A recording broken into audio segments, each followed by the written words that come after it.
10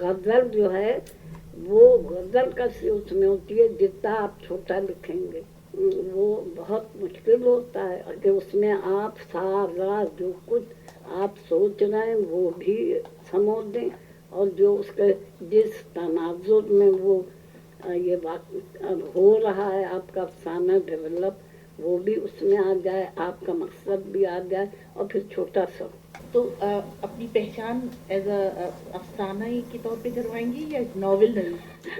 نہ افسانہ، میں تو استاد ہوں. استاد میں نے آخر یہ بھی تو افسانے لکھے ہیں جو میرے شاگرد ہیں، اب جو ان کے اندر جذبہ اور جو ان کے اندر ادب شناسی ہے وہی میں سمجھتی ہوں کہ میں نے افسانے لکھے ہیں. میرے جو افسانے ہیں جو آؤٹ آف پرنٹ ہے اب بھی، مگر کہیں کہیں مل جاتی ہے، مجھے مل گئے ہیں. وہ جسے چاہا گیا اس کے افسانے 65 کی جنگ کے پرسپیکٹو میں اس کے بعد، اور تو وہ میں نے لکھے اور ان میں سے اکثر یاد آتے ہیں. اور پھر اس کے بعد ایک افسانوں کا مجموعہ اور آیا تار عنکبوت کے نام سے، اور دوسرا مجموعہ ہے میرا دیواریں جب گریا کرتی ہیں، مگر وہ بھی آؤٹ آف پرنٹ کر دیا گیا. ہمارے جیسوں کے ساتھ یہی ہوتا ہے.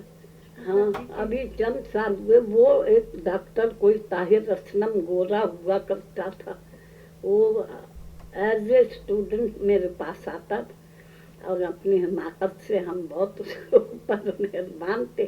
اس نے افسانے لیے ہماری کیا، بڑا اچھی وہ تھی. اب وہ 1-2 دفعہ چھاپ کے اس نے ختم کر دیا. اب تم خود آ جانے کہاں ہے. آپ کو بھی یہ گلہ ہے کہ قارئین کی تعداد اب کم ہوتی جا رہی ہے اور اب نئی نسل تک بات نہیں پہنچ پا رہی؟ پاکستان میں اب ادب کے لیے ماحول اتنا سازگار نہیں رہا جتنا کہ پہلے ہوا کرتا تھا. مثال کے طور پر پہلے کالج کی لڑکیوں میں آپ کا ناول ان کے ہاتھوں میں آپ کا ناول دستک نہ دو ہوا کرتا تھا، لیکن اب وہ چیز دیکھنے میں نہیں آتی. نہیں ناسازگار اب یہ لوگ وہ بتائیں جو ادبی محفلیں سجاتے ہیں بیٹھتے ہیں. میں تو کبھی کبھار نکل جاتی ہوں. ناسازگار تو نہیں ہے، بڑی سرپرستی ہے، بڑی عزت ہے، پوچھ ہے. اب کوئی ایک آدھ ہماری طرح وہ ہو جائے رد کر دیا جائے وہ دوسری بات. آپ کیوں سمجھ رہی ہیں آپ کو رد کیا گیا؟ تم نے نہیں کیا یہاں. یہی تو میں بات کرتی ہوں کہ یہ ہم اپنے کو پروجیکٹ زیادہ کر رہے ہیں، ہماری پروجیکشن زیادہ ہو رہی ہے.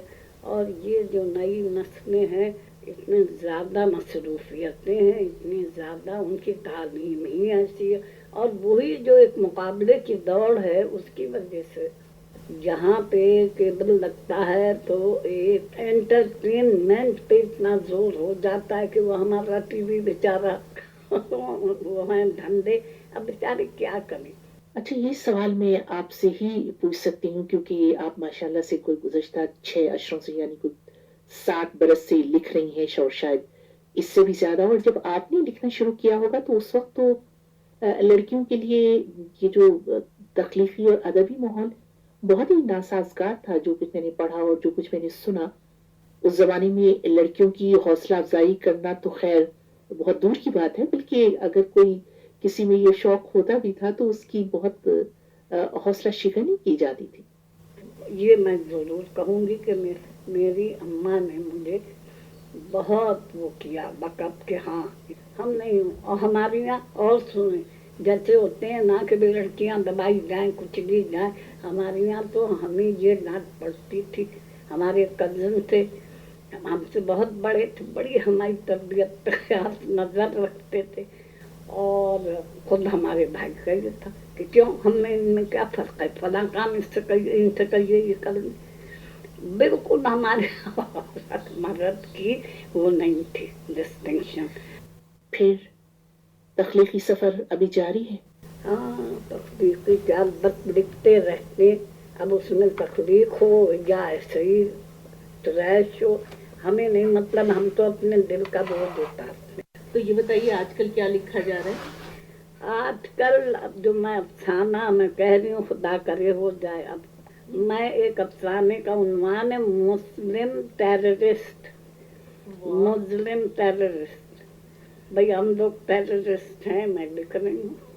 جتنا کچھ ہوا ہے سارے میں، ہر وقت میں خبروں سے متعلق ساری عمر رہی اور پڑھتی رہی، اور ہر وہ سنتی ہوں ڈسکشن، اور آج کل جو ہے سن رہی ہوں، ہرٹ بھی ہوتی ہوں، رنج بھی کرتی ہوں، مگر انسان کیا کر سکتا ہے، لکھ سکتا ہے۔ یہ نہ ہو اس کے بعد آپ کی زندگی خطرے میں پڑ جائے؟ نہیں، ہمیں نہیں ڈر ہے، ہمارا تو خاندانی اس قسم کا ہے۔ یہی تو وجہ ہے کہ نہ ہم کسی کے ساتھ کبھی بریکٹ ہوئے، نہ ہم نے کسی کو اس مغالطے میں ڈالا۔ میں تو مولانا فضل حق خیر آبادی کے خاندان کی ہوں، نڈر لوگ ہیں، ایک جان ہے، جو جی چاہے، اور ہمارے پاس نہ زر ہے نہ زور ہے، اب جو چیز چاہے واپس لے لیں۔